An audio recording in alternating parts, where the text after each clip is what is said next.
Okay, good evening, everybody. Good evening, and welcome to the call for this evening. And um, I inadvertently sent out the link to everybody, so um, you may have gotten the link to tonight's call, and that was an accident. So my apologies if you got the link in error. And you can hang out here tonight if you have any questions. You might be coming in the in the middle of something, and what I try to do at the beginning of the call is to just answer any questions. Let me open up my my screen here so you can see it. All right. And before I get into the content, I'm actually going to be doing session 8 of the membership builder course that we are putting together for the Ultimate Insiders. I'm not really sure when that course is going to be for sale to the general public. I had planned to finish it after 4 sessions. That's typically what I do, but then this one took longer. The more that you try to explain up to the point where S2 member would make sense, it just took longer than 4 sessions. It's probably going to end up being 9 after all said and done. This is session 8, and I know I've got not next week Thanksgiving, but I'm probably going to do one more on the 30th, and I think that'll be it. I may do the Q&A as 2 more sessions. I may do the next 2 Q&As as some sessions, and that I think that'll make an even dozen is what that'll do. And then that course will be available to the Ultimate Insiders, and then I will eventually make it available either as one of the funnel products, or I'll eventually make it available to the general public. So in any case, this is session 8. If you have any questions about internet marketing in general, or if you have some questions about PLR or something that you're trying to do in your business, I'll take those questions here at the beginning. And then what I will do is I will then get into session 8. So if there are any questions, feel free to write them there in the box. I'll take those questions now. Then once we get started, then if you have any questions about the content in particular, then I'll take those questions. So any questions on something that you're trying to do, I'll take those questions now. Anything that doesn't have to be PLR related, of course. It can be anything that you're trying to get going. Any questions? Right, so I'm going to assume there are none, and what I'm going to do is I'm going to go ahead and start session 8. And what we have been doing, and what I'm going to do is, for the sake of the recording, I'm going to drop off for maybe 5 seconds.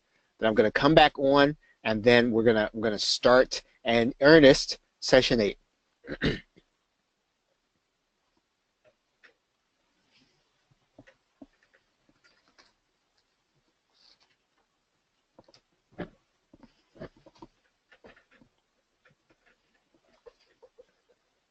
Okay, hello everyone. This is session 8, and we are in the online membership brand building course.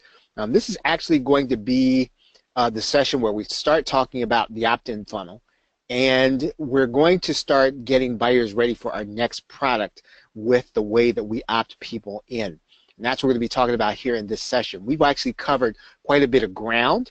We've actually started from scratch now. The online brand builder workshop is really how to set up the online portion of your business for recurring income. And you can have a brick and mortar business, you can have an online business, or you can be starting an online business. It really doesn't matter. If you followed what we talked about in this course, you will be able to bring yourself to a recurring income. And in fact, last time we even talked about moving from that recurring income to your coaching program. First, we talked about building the foundations for recurring income, which is just a membership site. And if you recall, the script doesn't matter. It doesn't. You can use whatever script you want. We have been talking about S2 Member because it's free and it's WordPress, but you don't have to use that one. There are a number of them out there, and all of them work. The key is the strategy behind them, and it's not the tool. It's the strategy. We talked about last week, we talked about setting up your private coaching program. That was session 7.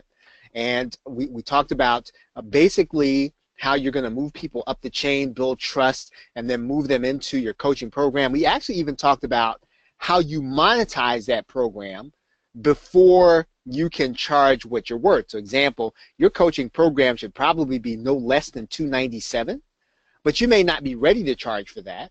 But you can still do your coaching program and still monetize it even as you're getting ready.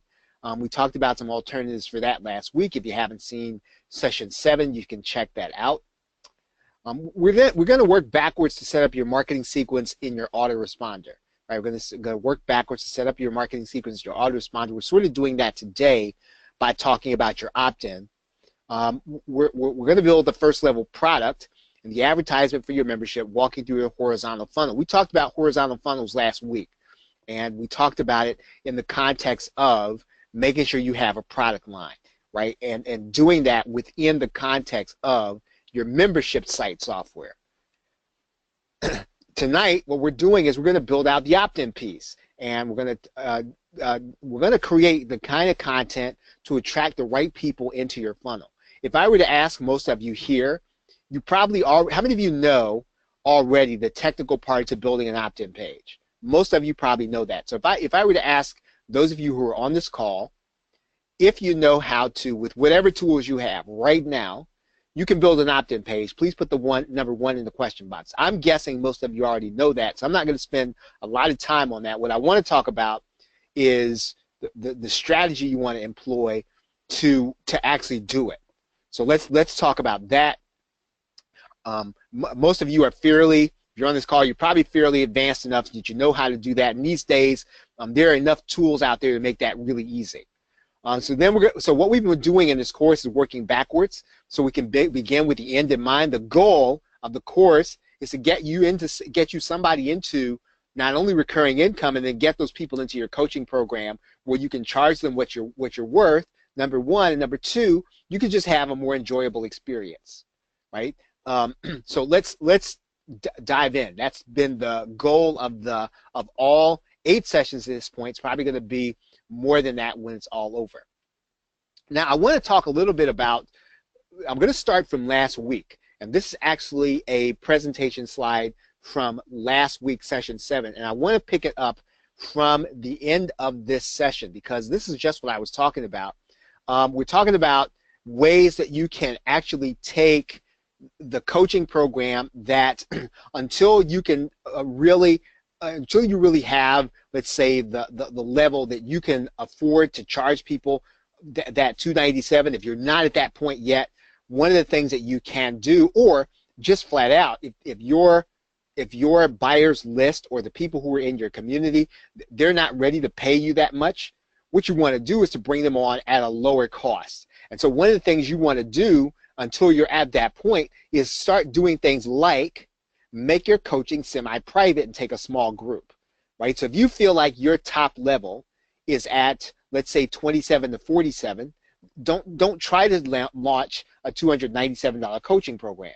What you want to do is to break it down into $27, break it down to $17, and take a smaller group, right? You want to do that until you feel like you have the market power to charge $297, right? And one of the things I really want to encourage everyone to sort of do is, I understand I guess the goal is to take action, and you want to get out there, and you don't want to put anything out there, and it doesn't have to be perfect, and I get that. However, I would say that when you start talking about having a coaching program, and you should all have one, that you will probably want to make sure that you have something that you can reliably teach, and it really needs to be something that you have done. And so until that point in time, you can actually take people in smaller groups and charge less. Does that make sense? So if you get that, put the number 2 in the question box. If you just understand that point. I really want to make that point more than anything, because if you're not ready to charge the big dollar, then don't try to launch a program to charge a big dollar.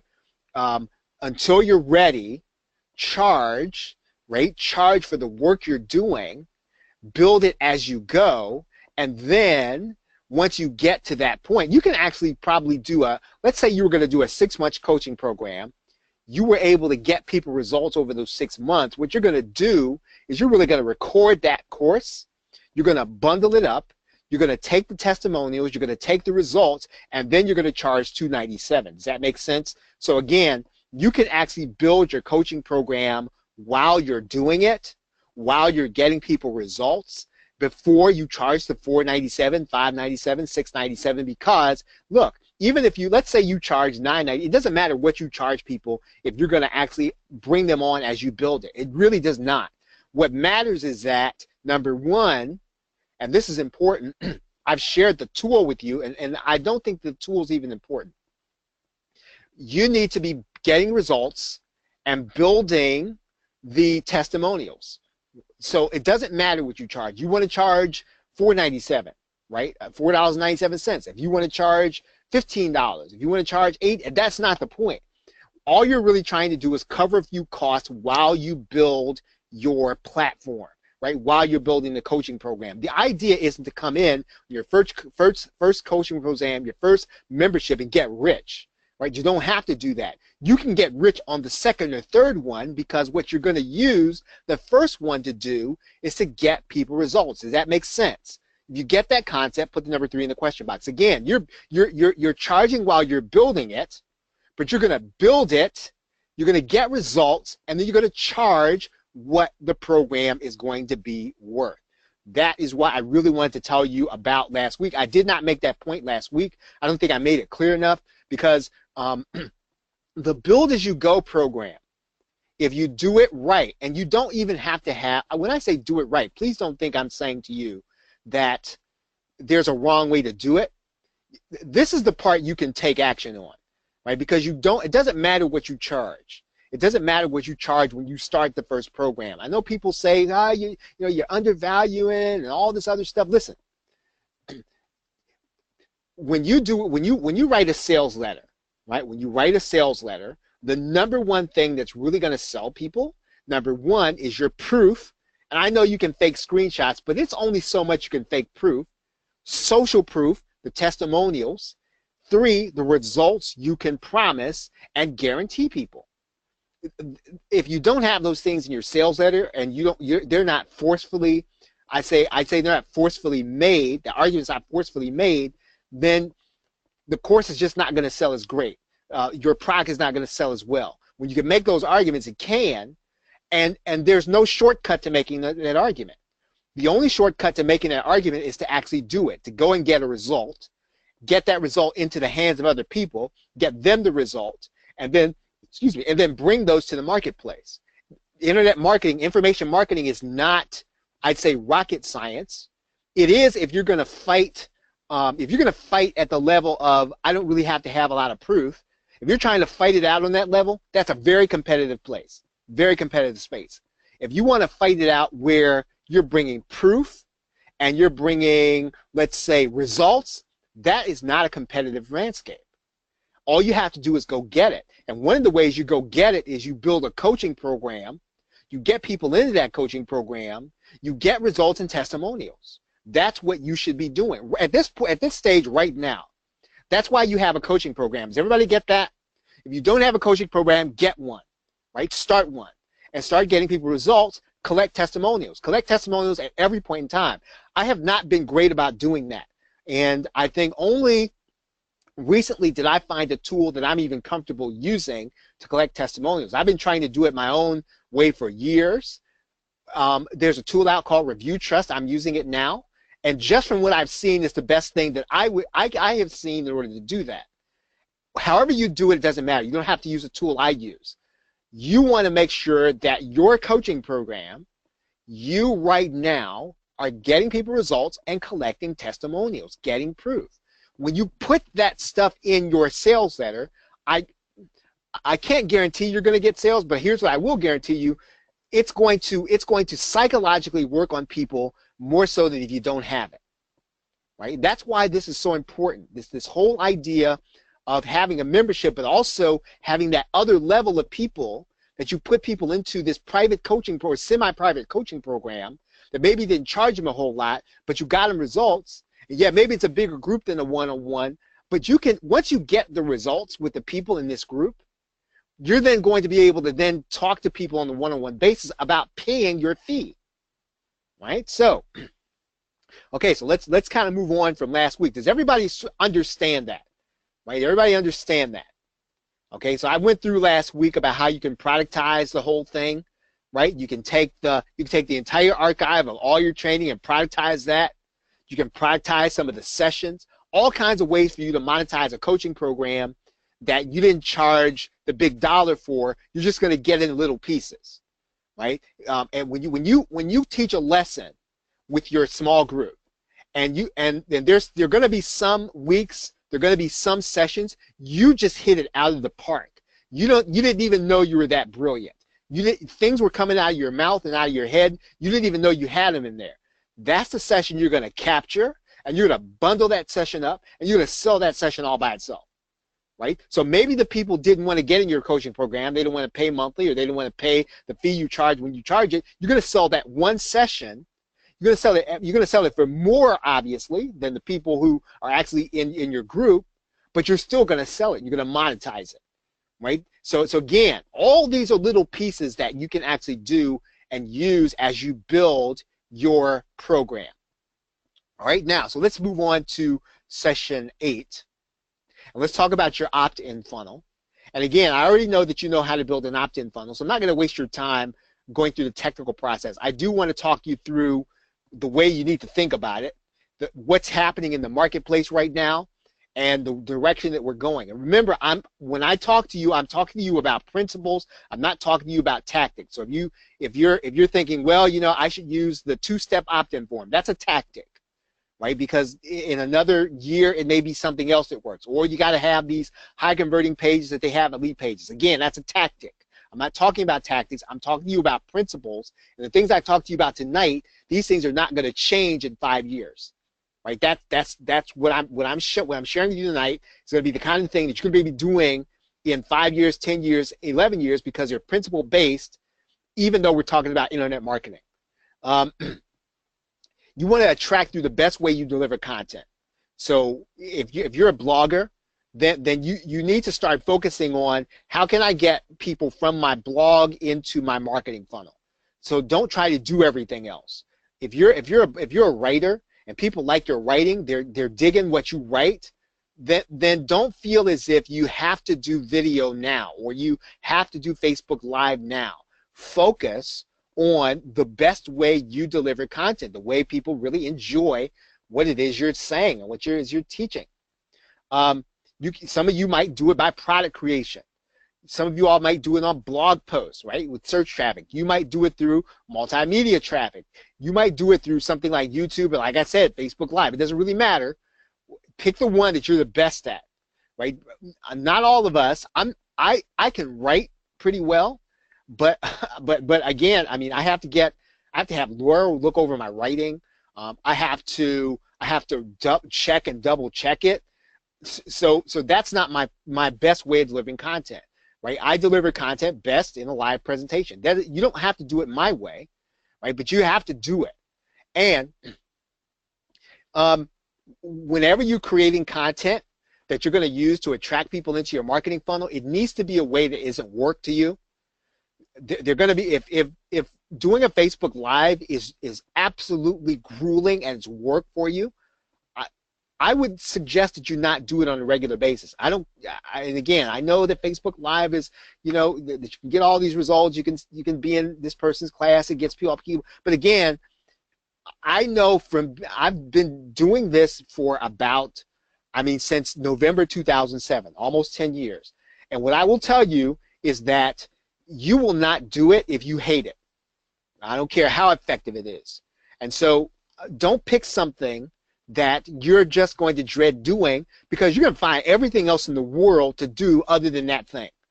Oh man, I gotta get on YouTube.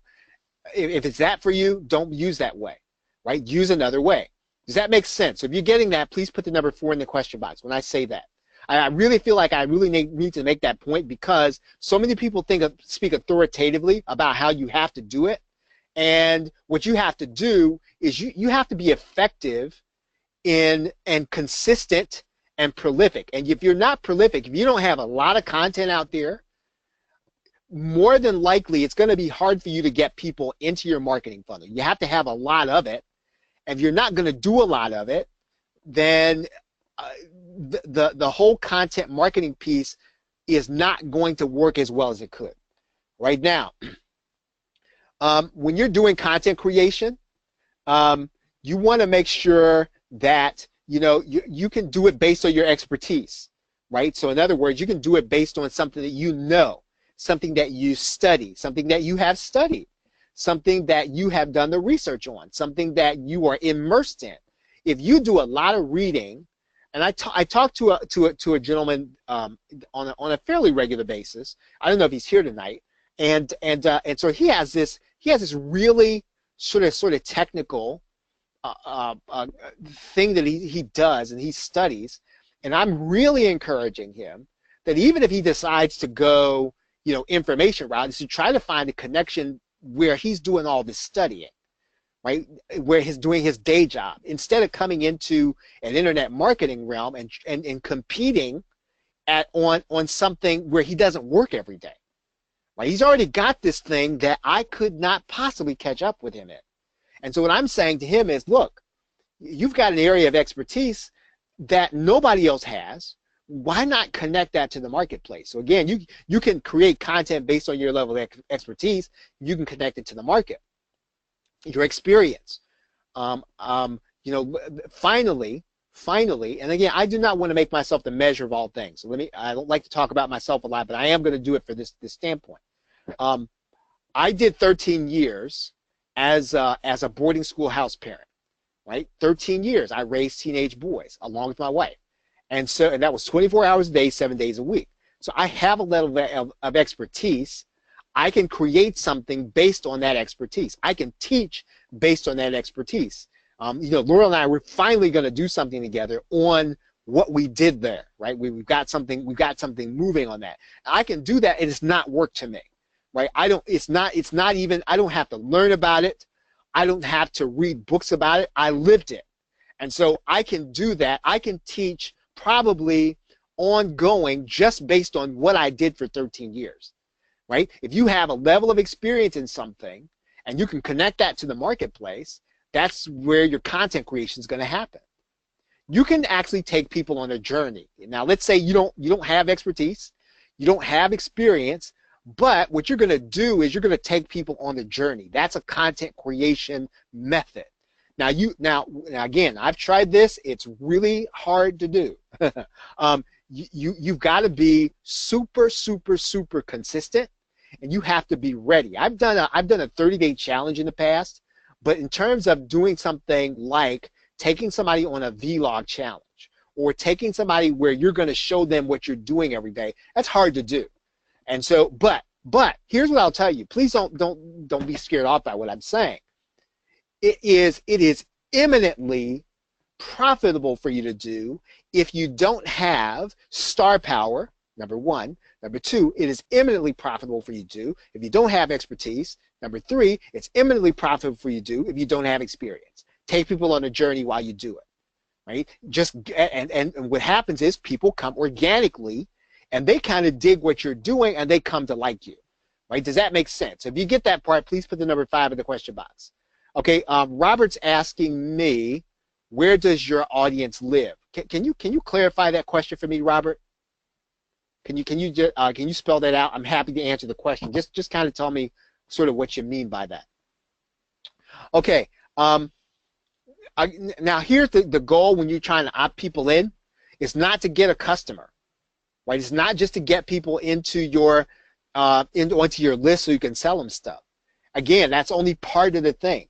You're trying to attract people with your content because you want to keep these people for life. You should not be looking to give up a customer ever, right? Ever, right? If once you get somebody into your marketing funnel, your goal should be to keep them for life. That should be your expectation. It's not just to make a sale, right? Okay, as far as the method for or media for delivering your content. Where's your audience live? Okay, so are you saying where do you find your audience? Where do you find your audience if okay, so where do you find your audience? Okay, that's a great question. So if you have no audience, right? Let's say that you decide that you're gonna tell me what your niche is. Tell me what what niche you're focusing on, Robert. Because my belief at this time where we are right now as we do this session, as of this moment, the easiest way to build an audience with no traffic, right? With no, I'd say with no anything, is to start a YouTube channel. And that is because when your video actually starts to get traction, YouTube will try to show that video to people that have similar interests. And people are going to YouTube as of this moment because they're trying to find answers. That's one reason. The second reason is that some of those videos still rank in search, right? In organic search, right? Okay, and now Robert brings up a good point, and this is actually what I was going to get to. I would say that if you had no traffic to do YouTube, but second to that would be a podcast. And the only reason I'd say that is because you can actually do that on iTunes, and people like to get podcasts when they're bored, and because people go searching for that information. So again, I would almost definitely do a small business YouTube channel. I would also do a podcast, and I don't think there's anything wrong with doing both, as long as, number one, the podcast really, in my opinion, needs to have some kind of angle that people cannot get elsewhere. Now that's the difficult part, so that, you know, if you're going to do it based on small business consulting, it's got to be that it's I think now one thing that I think can work that everybody on this call could do is small business marketing in your local area, right? You could do small business marketing in Chicago. Somebody else could do it in Harrisburg, because you could actually bring guests on local, and that local traffic will almost bring traffic in and of itself, because they will share that in their circle of other people in the niche. Right? So again, when I don't see a lot of people doing local podcasts. You know, I've done one in the past. Number one, I can tell you it works. Number two, you get star power very fast, very, very, very fast. You start getting invited to things. You start getting, you start interviewing, let's say, small business owners in a specific niche. They start inviting you to things. And again, it's not that you have to have this super dynamic personality. It really is more about them. Right? They want their name out there, and so they agreed to be on the show. So yeah, I think I would start with a YouTube channel. Number one, I would also do a podcast, one or the other or both. Right? That's a great question. Okay, so going back here, your goal shouldn't be when you get people to opt in. Your goal should be to keep them. So you're trying to get people in there that you're not going to let go. That people can unsubscribe, sure. Right, but your goal shouldn't be. You shouldn't anticipate that they're ever going to unsubscribe. Right, you should be treating them like this. You should be treating them when, and part of this kind of speaks to the way that you're going to communicate in an email. We're going to talk about that in one session, and some of this, my philosophy on this, kind of goes to some of what I think Russell Brunson teaches in .com Secrets. Some of it just kind of goes to my experience. I think you should be talking to people. And when somebody actually enters your email marketing list, right, they should be running into a running conversation, right? It should be an ongoing conversation. They should be running to catch up. They should be trying to, someplace in their mind psychologically, they should be thinking, wow, okay, so I wonder, well, you didn't explain what that was. Well, yeah, that's because you weren't there, right? And so they should always be someplace trying to catch up when they first get in. And what that does is you're building a relationship, number one. Number two, you're communicating to people, I want you for a customer for life. Right? That's so not just opt-in, not just talking about it, but really building the kind of things into your. So again, I'm all for doing affiliate promotions, right? I'm all about that. I'm all for pushing, whether it's I don't do a lot of software promotions, but I do. But at the same time, though, I anticipate, right? I try to work this so that I believe people are just going to be with us until they're not going to be doing internet marketing anymore, right? And I think that's the way you should be opting people in. Now, again, when you start talking about opting people in, star power does work, and you've seen that. Sometimes you opt into a list just because a dude is cool. I don't think it works the way it used to, though, right? I mean, if you're Frank Kern, you could probably get away with that. If you're, I don't know, Mike Vilsain, you're one of these dudes, Jeff Walker, you can probably get people to opt in on your name.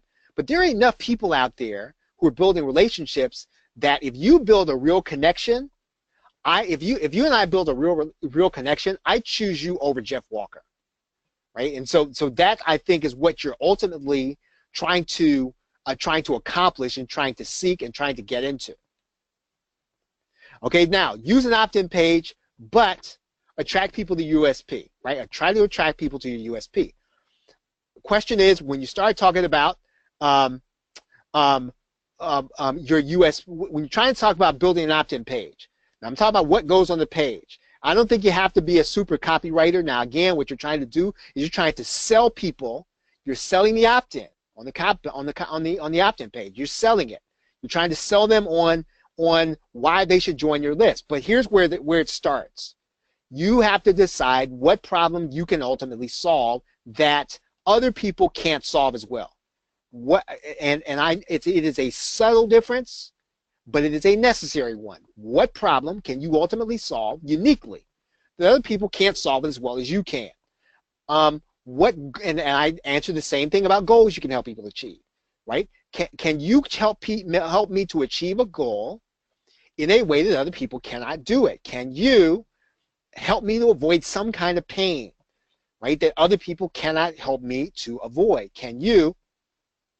And then when you start talking about putting it on an opt-in page, you want to understand how people express this in their words. Now, if you're talking to other internet marketers, well, you can use internet marketing jargon, internet marketing language. Nothing wrong with that. But if you're talking about the dating scene, and let's say you're talking about, let's say you're not talking to millennials. Let's say you're talking to guys and gals who are in their 50s and 60s. You're talking about dating. You have to express these things in their words, not in the words that you get in a PLR package. You have to restate it. You have to redo your opt-in page because let's say your USP is to help old dudes like me now I'm married now, to help old dudes like me get a date, right? And if that's the case, you can't talk to me like I'm 25 because I'm going to tune you out just right off the bat. You have to express getting a date in my words, not yours, not in the words of the PLR, not in the most popular language that's going on. You have to express it in my words if you want to resonate with me and you want me to opt in and listen to you more. Right now, here's a question now. Where your product's going to lead me? Right? I opt into your list. Where your product's ultimately going? You should have an idea of that because ultimately your goal should be to get people into your coaching and up to your top level where you can get them the best results. Because your goal as an information marketer is to come to a point where you can get people a result that other people cannot get.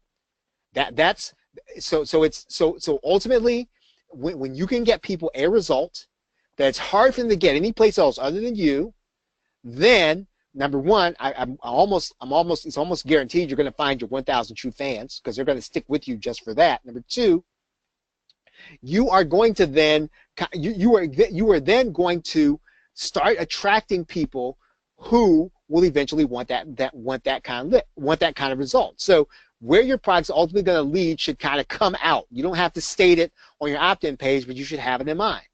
What kind of person will fit what you're offering right now? Right? So you know on the other side of the opt-in page, you're going to be doing a dating product. And it's all going to be about dudes who are 40-something. So look, don't put together an opt-in page that's going to attract working women. Don't do it if you know that's not your market. Don't create one. Don't use the images. Don't use wording. As a matter of fact, you need to write your headlines. You need to write your copy so that it turns everybody else off. Right? That's what copy is supposed to do. Now, the other thing is, what kind of person is going to fit your top tier coaching once they trust you? Right? Because here's the truth of the matter. And I've heard people say that you want to wait till people can afford something. I don't even think it's about that.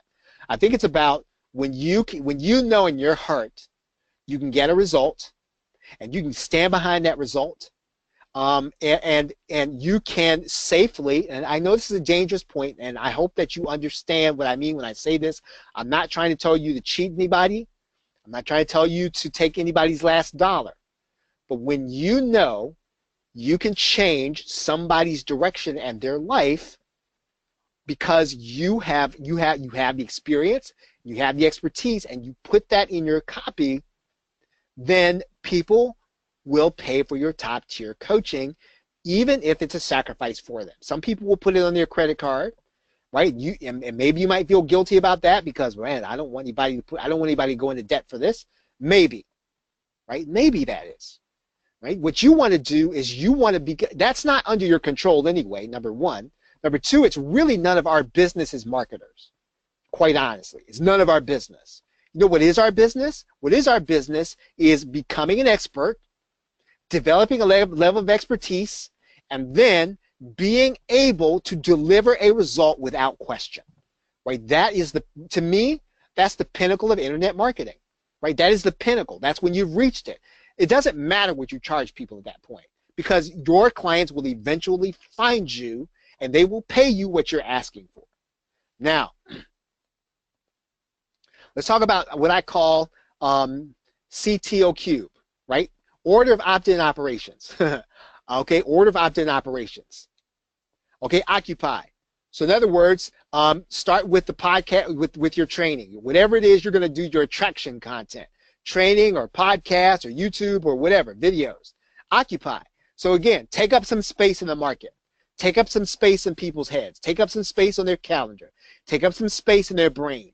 Right? Do something where you are, I mean, you can call it entertain. If you want to entertain people, it doesn't really matter. You got to take up space in their life. So that means that what you do has got to be good enough so that they're going to spend 30 minutes with you even if they don't spend it with their doggy. They get in the evening and you're on. It's 7:30. Hey, you know what? It's time for this show to come on. I'm spending that 30 minutes if I don't do anything else with this person. That's how good your stuff's supposed to be. Right? That's what your content's supposed to be. Please do not think that you're just going to take some article, you're going to copy it, you're going to rewrite it, you're going to put it out there, and then people are just going to run and opt in and say, oh, what else can I buy from you? Please do not think that. And if anybody else told you that, that's not true. And I don't think anybody else is telling people that anymore. It probably used to be when the internet first got started, but it's not that way anymore. Make sure your stuff is that good, whatever it is. If it's supposed to be funny, make it funny. If it's supposed to be informative, make it informative. If it's supposed to be dynamic, make it dynamic. Whatever it's supposed to be, the occupy portion of your content, the attraction portion, the portion that brings people in and gets people looking at you needs to be fantastic. Does everybody understand that? So if you get that, please put the number 6 in the question box. If you get that. Right now, organize, right? That's the second O. So organize. So what do I mean by that? So then it's going to be time to start bringing people into your way of thinking, right? Bringing them into your way of thinking on a specific problem that they're having. Bringing them into your way of thinking on the pain they're having. So you need some pre-sale content, right? This is where you kind of start to, so in other words, you drive them from the content to the pre-sale content. So in other words, the pre-sale content has to be about something specific. It's got to be about a problem. So if you're doing CPA marketing, right, that's your thing. Maybe their thing is landing pages. You're gonna focus in on the people who are having problems with landing pages, or you're gonna focus in on the people who can't get accepted by a CPA network. You're gonna start with the pain, right? So write blog posts, do a sales webinar. However you do it, this is the conversion process. So they've already been with you, they like you, and you told them, hey, if you want more information about this, go here. So they went there, and the here is your blog post. It is your sales webinar where you're going to make a pitch to them. And then you're going to opt in, right? You're going to opt them in. What are you going to opt them in? You need to make a hard sale for the email. Right now, you may not be comfortable with a hard sale. When it comes to asking for money, that's fine. You need to make a hard sell for the email. And I'm not saying go over the top, but if you have to use copywriting techniques, this is where you need to do it. Now, if you know you can help people, if you know because you're in the background becoming that expert person, if you're in the background becoming the person that they need to opt in for, you should have no problem making the sale. Right? So part of this is what we talked about 2 sessions ago, is becoming that person who's got that level of expertise, who can really help people, so that when you opt people in, you don't mind making a hard sale, because guess what? It's to their benefit, right? So make a hard sale for their email. When you go through, take them through the opt-in process, right? There are a couple of ways you can do this. Send them immediately to an offer, right? Your low ticket offer. Send them something immediately. So they opt in, they click the confirm button, right? They need to go and see something. When they're meeting you for the first time and they came in through your content, they already like you, send them to an offer. You know why? You may never see them again, right? They may never open up your email. They may never get what it is you're offering, but you need to make the opportunity available to them to participate with you by purchasing something. Now again, obviously watch your statistics. You want to keep the right offer there. You should be split testing. Whichever offer is converting the best is the one you want to leave there, but you want to have an offer there when they first opt in. All right, now, so we've already talked about protecting recurring products. I think that is the end of session 7. That's all that we have here for session 7. Are there any questions? Any questions about anything that we've covered? Anything that we've covered about the opt-in process? Any questions?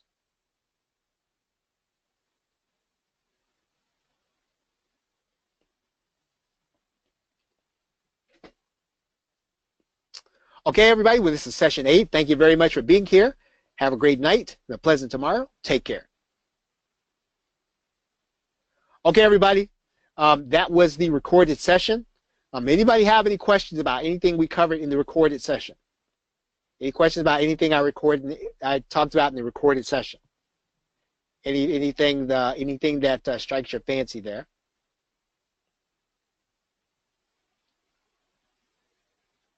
I'm going to ask you to do me a favor. Let's see. No, I don't have that up, so never mind. Yeah. So that's session 8. I'm probably going to do session 9 in about next week is Thanksgiving. I may try to do it on the for the Q&A. So if you're here, hope this has been enjoyable for you. This is actually our Thursday night session. Like I said, I by accident sent the link out to everybody, so my apologies if you came here and you're watching and you're just wondering, well, why did I get invited to this webinar? That's why I just sent it out in error. So thank you very much, everybody. Hope that this has been helpful to you. I appreciate you all being here. Have a great night and a pleasant tomorrow. Take care. Oh, one more thing. Yeah, you will be getting, let's see, Quicken Home for Business is coming out this weekend. Those of you who are Ultimate Insiders, I will be making that part of your account. Okay, thanks and have a great night.